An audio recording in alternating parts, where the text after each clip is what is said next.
بسم اللہ الرحمن الرحیم۔ شروع کرتی ہوں اللہ کے نام سے جو بڑا مہربان اور نہایت رحم کرنے والا ہے۔ جانتے ہیں انسانیت کا سب سے گھٹیا درجہ کیا ہے؟ کہ کوئی آپ سے مخلص ہو اور آپ اس بات کا ناجائز فائدہ اٹھا کر اس کو دھوکہ دے دیں۔ دھوکہ، فراڈ یہ معاشرے میں اس قدر پھیلا ہوا ہے کہ زندگی کے تقریباً تمام پہلوؤں میں اس کو دیکھا جا سکتا ہے، اور حیرت انگیز بات یہ بھی ہے کہ زیادہ تر لوگ یہ جانتے بھی نہیں کہ وہ اپنے عمل سے کسی کو دھوکہ دے رہے ہیں۔ مثال کے طور پر دودھ فروش دودھ میں ملاوٹ بھی کرتا ہے اور اپنی روزی کو حلال سمجھتا ہے۔ اناج فروش ناقص اناج کو اعلیٰ درجے کا ثابت کر کے فروخت کر دیتا ہے۔ کپڑے والا ناپ میں دھوکہ دے دیتا ہے۔ یہ سب تو ان پڑھ لوگ کرتے چلے آ رہے ہیں اور انہیں یہ کاروبار کا حصہ اور ایک عام سی بات لگتی ہے۔ اب بات آتی ہے پڑھے لکھے طبقے کی، جو سادہ لوگوں کو تکنیکی انداز میں دھوکہ دیتے ہیں۔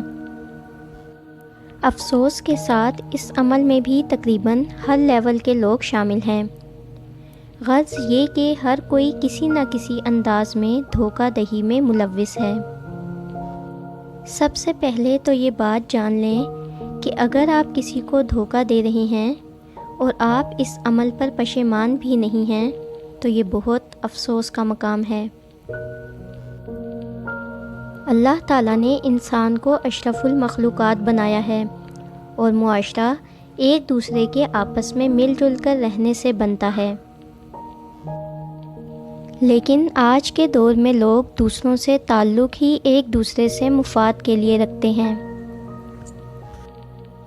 آج کے اس نفسا نفسی کے دور میں لوگ صرف ہر کام میں اپنا فائدہ سوچتے ہیں، دوسروں کی ضرورت کی کوئی حیثیت نہیں۔ انسان ہی انسان کا دشمن ہو گیا ہے۔ لوگ صرف اس انسان سے تعلق رکھنا پسند کرتے ہیں جہاں انہیں اپنا فائدہ نظر آ رہا ہو۔ آج کے دور میں اگر کوئی سادگی سے زندگی گزار رہا ہے تو لوگ اس طرح کے لوگوں کو بے وقوف سمجھتے ہیں۔ ایسے لوگوں کو ہر کوئی بہت آسانی سے دھوکہ دے دیتا ہے، جو دوسروں کا فائدہ سوچتے ہیں، جو دوسروں پر آسانی سے اعتبار کر لیتے ہیں۔ بہت سے چالاک اور ہوشیار لوگوں کی زندگی کا مقصد ہی صرف دوسروں کو پریشان کرنا ہوتا ہے۔ حضور صلی اللہ علیہ وآلہ وسلم نے فرمایا، جو شخص دھوکہ دے وہ ہم میں سے نہیں۔ انسان پیسے کی لالچ میں اس قدر اندھا ہو چکا ہے کہ وہ صرف پیسہ کمانا چاہتا ہے، چاہے وہ کسی کو دھوکہ اور فریب دے کر ہی کیوں نہ حاصل کرے۔ کسی بھی انسان کو دھوکہ دے کر یہ نہیں سمجھنا چاہیے کہ وہ شخص کتنا بے وقوف تھا کہ آپ اسے دھوکہ دینے میں کامیاب ہو گئے، بلکہ اس شخص نے آپ پر اتنا اندھا اعتبار کیا کہ وہ یہ سوچ بھی نہ سکا کہ آپ اسے دھوکہ دے رہے ہیں۔ دنیا مکافات عمل ہے۔ اگر آج آپ جھوٹ، دھوکہ اور فریب دے کر کامیاب ہو بھی جاتے ہیں تو کل کو وہی سب کچھ آپ کو لوٹانا پڑے گا، اور ایک دن آئے گا کہ آپ خالی ہاتھ رہ جاؤ گے، کیونکہ کچھ چیزیں بہت دیر بعد بھی پلٹ کر واپس آ جاتی ہیں، خصوصاً کسی کو دیا ہوا دھوکہ اور بولا ہوا جھوٹ۔ بعض لوگ اتنے مفاد پرست ہوتے ہیں کہ وہ اپنے فائدے کے لیے دوسروں کو استعمال کرتے ہیں۔ پہلے ان کو چاپلوسی سے اپنے جال میں پھنساتے ہیں، پھر نہایت خوبصورتی سے ان کو دھوکہ دے کر ان کو ذلیل و رسوا کر دیتے ہیں، یہاں تک کہ وہ اپنے پیسے سے بھی ہاتھ دھو بیٹھتے ہیں۔ نبی کریم صلی اللہ علیہ وآلہ وسلم نے فرمایا، جس نے کسی مسلمان کو ستایا، اسے دھوکہ دیا، اس پر اللہ کی لعنت ہے۔